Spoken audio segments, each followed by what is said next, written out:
Hey YouTube, it's Brian Tubbs coming at you with part 2 of the video that I was just making. The piece is called Child's Play. It stands 6 foot 6 inches, 6 feet 6 inches tall. The bottom piece is I think it's like 10 gauge, 11 gauge, Corten. The middle pieces are 16 gauge with the thicker gauge on the bottom, like 10 or 11 gauge on the bottom. And then the upper piece is 14 gauge, 304 stainless steel. And in the video before this one, I was passivating the stainless steel because I was saying whenever you break the surface of stainless steel with a grinder or welder or anything like that, a bead blaster, anything that you do to it, you'll break that skin, that surface level, and that's where your chromium is located.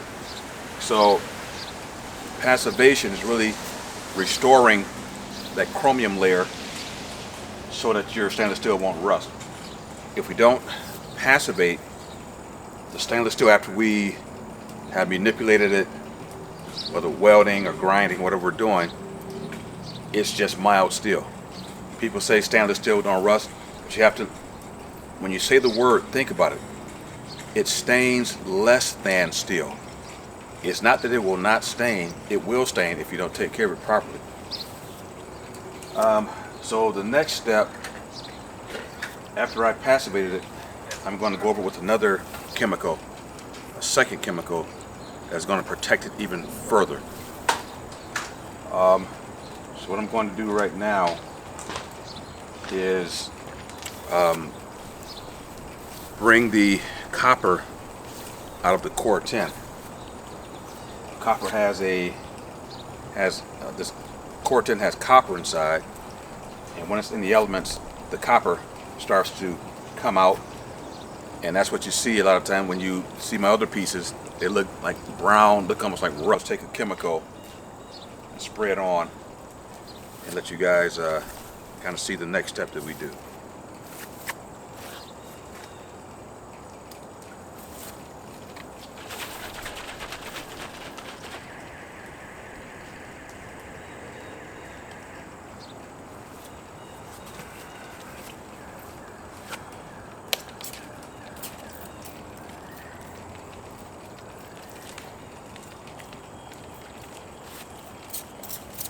So basically all I'm doing is taking a mixture of hydrogen peroxide, table salt, and vinegar and spraying it on here just to speed up the aging process.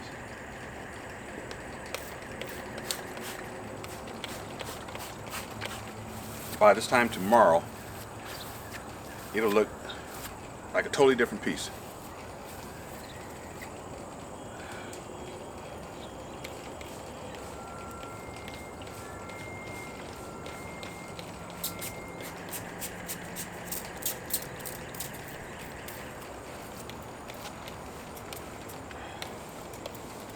I'm using the cardboard to try and keep this off of the stainless steel.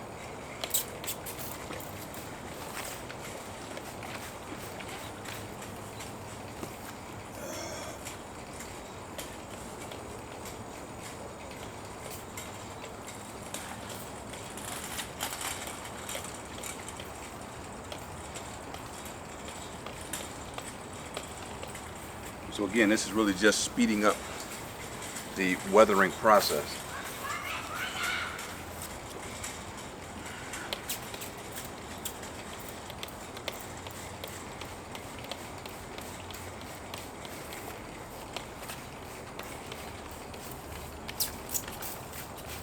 So I'll do this now. I'll let it sit for a couple hours. Then I'll come out and do it again later on this evening. Then I'll come back as it's getting dark and do it again.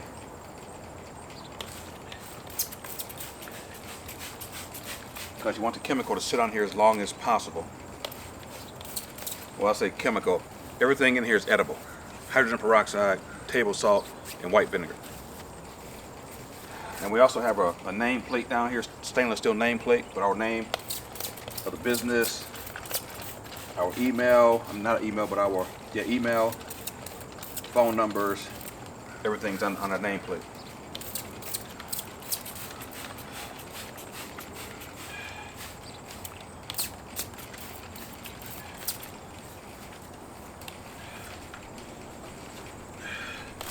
So guys, I'm gonna tell you, whenever you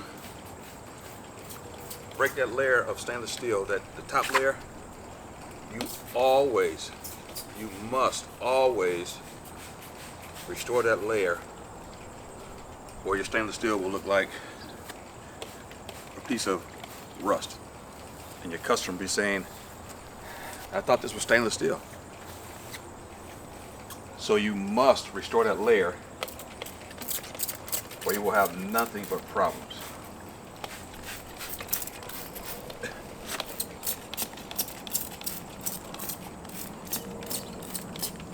The beautiful thing about stainless steel is that when you protect it, it'll last forever, a long time. But if you don't protect it, it'll just be like just regular old rusted out mild steel. Now the key to doing art pieces, outdoor, indoor, outdoor art pieces with stainless steel is knowing how to bring the chromium layer back out. I have a lot of friends that are artists from different parts of the country, different parts of the world, that don't know about passivating. So they're getting calls from their customers saying that my piece is rusting out. What can I do? And they will tell the person to get the barkeeper's friend and a soft cloth and clean it that way. Well, the problem with that is if you did not bring the chromium layer back out, barkeeper's friend or anything else is not going to help you. If you didn't passivate it and it rusts, you're going to have to get a grinder and try and grind all of that rust off of that surface layer. And then you're going to have to try and passivate it. But the problem is now that you have rust on the surface of the stainless steel, you take your grinder, now you're just grinding rust into the metal. Whereas if you passivate it like I just did, if a customer says that they have some rust spots on it, which is normal, it can happen, what I would do is I would tell them to get barkeeper's friend and a soft rag, spray it on the piece, spray barkeeper's friend on the piece, take a rag and just wipe. And then I would tell them after they wipe it, they can take the garden hose and just rinse it. And then after that, I would tell them, after it dries, I would tell them to get like WD-40 and just wipe it on there, just to condition it, just to keep, dirt and fingerprints and whatnot off.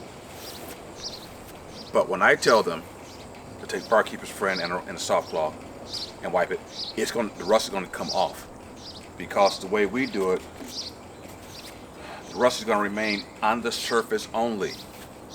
So you take your soft cloth and barkeeper's friend and just wipe it, the rust will come right off, because it's just a stain.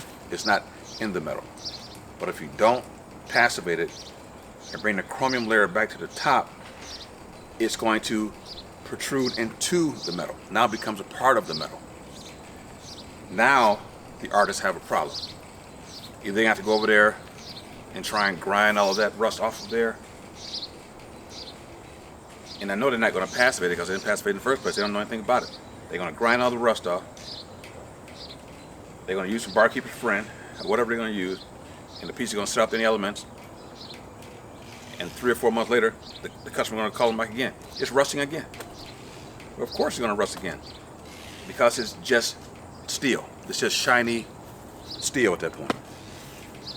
So if you guys are going to be doing this stuff and working with stainless steel, always remember that after you grind, weld, or manipulate it in any way, to passivate it.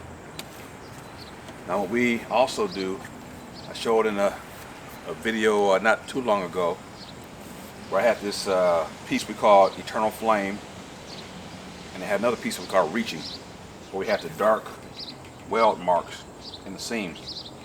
And I took the machine, the passivating machine, which we dip into electrolytes, put it on the weld. It cleans all of any oxidation, any impurities. It cleans it out of the weld and passivates the weld seam. You can do it that way, or you can do it the way I just did with the brush and the liquid chemical. So guys, I just want you to see kind of the final product. Now it's just a matter of getting it from the manufactured look, to the more, as they call, rusted or rustic or copper finished look. And then we'll be delivering this piece this coming Saturday. We did a show 2 weeks ago where a lady and her husband was at the show. They came late. They walked up to our pieces that we had there. We had some tall outdoor pieces, some small tabletops, and they asked if we had anything square, because their house is square. So my wife took them to our website on the phone, showed them a piece similar to this. It's almost identical, but this piece was built better than that first piece, because this is we've learned as we built more. She showed them this piece. They fell in love with it right away, and they placed the order for it. So it's been 2 weeks. So I'm going to be delivering it to them Saturday. Now that I have this piece out of the way, I can go ahead and start some other pieces and finish some other pieces. All right, guys. Just want to kind of give you guys a little insight as to where I was in the process with this piece. And again, we call it child's play. It's just some blocks. Okay then. Well, I will talk to you guys on the next video. Now, in the next video, if you check that out, I will be working on a piece that we call Odyssey. Odyssey is almost 7 feet tall. Mostly all stainless steel down the front, and then down the sides it's the Corten, and the base is Corten and mild steel. It has like a bowl on top with a circle, all stainless steel. So what we're going to do now is expand it out on the sides, because right now it's in the shape of a V, well, a triangle. And I don't know if you guys saw our piece that we call Prism. It's a triangle. Stands about, 6 feet tall, 2 feet wide, and tapers down to nothing. It has a cutout triangle in the center, all stainless steel. Down the sides it has Corten. Odyssey is shaped sort of like that, but there's no negative space in the center of Odyssey. There's no cutout triangle, but there's a raised triangle, if you will, in the center. My wife says it looks like like King Tut's tomb. That's what it looks like, almost like a tomb. So what we're gonna do is take, because it goes from 0 up to about almost 1.5 feet wide on the top. What we're gonna do is expand it out and take it down and give it some negative space on the sides going down. But again, it's mostly stainless steel. Down the sides is Corten, the base is Corten. We have some gussets on the bottom that are upside down triangles that kind of braces it up. But I'll let you guys get a look at it when we get started on it. And then there's another piece I'm going to be working on called Silhouette, where it's basically done. It's Corten, stainless steel, and copper. It stands, I don't know, about 6 feet tall, somewhere in there. And when I sprayed this clear coat on it, on the copper,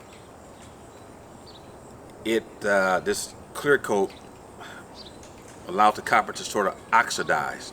So I'm getting a little bit of a spot under the clear coat on top of the copper. And the deal with this copper is that I brazed copper to stainless steel. You guys you'll get a chance to see it. People were telling me that you can't weld stainless steel and copper. You can't do this, can't do that. I said, okay, I'll show you how. So I did it. It came up beautifully.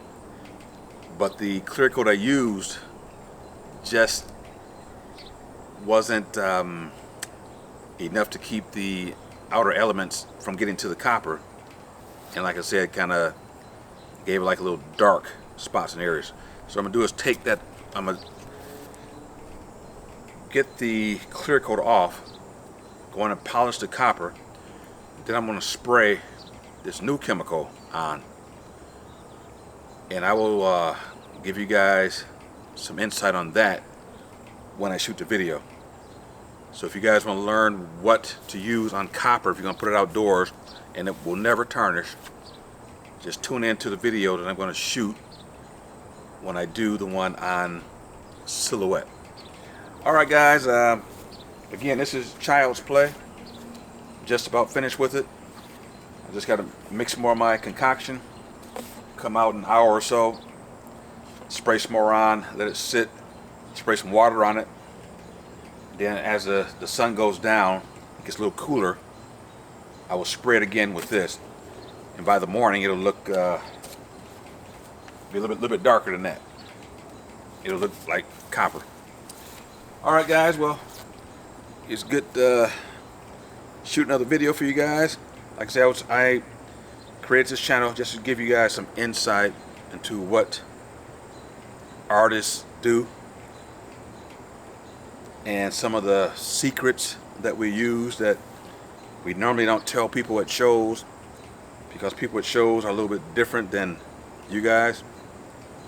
They are artists, but they come in pretending that they're not, and what they want to do is just steal your ideas. They'll come in and take pictures of your pieces and they'll try and go home and make it, but they want to get as much information about the piece from you as they can so they can make your piece their own.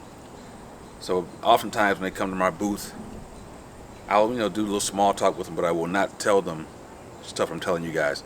I mean, if they watch the video and they find out, that's fine, that's cool, I don't care. My goal is really to teach you guys. I'm not concerned about them. Okay guys, well that's going to do it for today. And like I said, the next video that I shoot, as far as I know, will be me working on Odyssey or Silhouette, or it can be something else. Alright, but I'll talk to you guys on the next one. Talk to you later. Bye.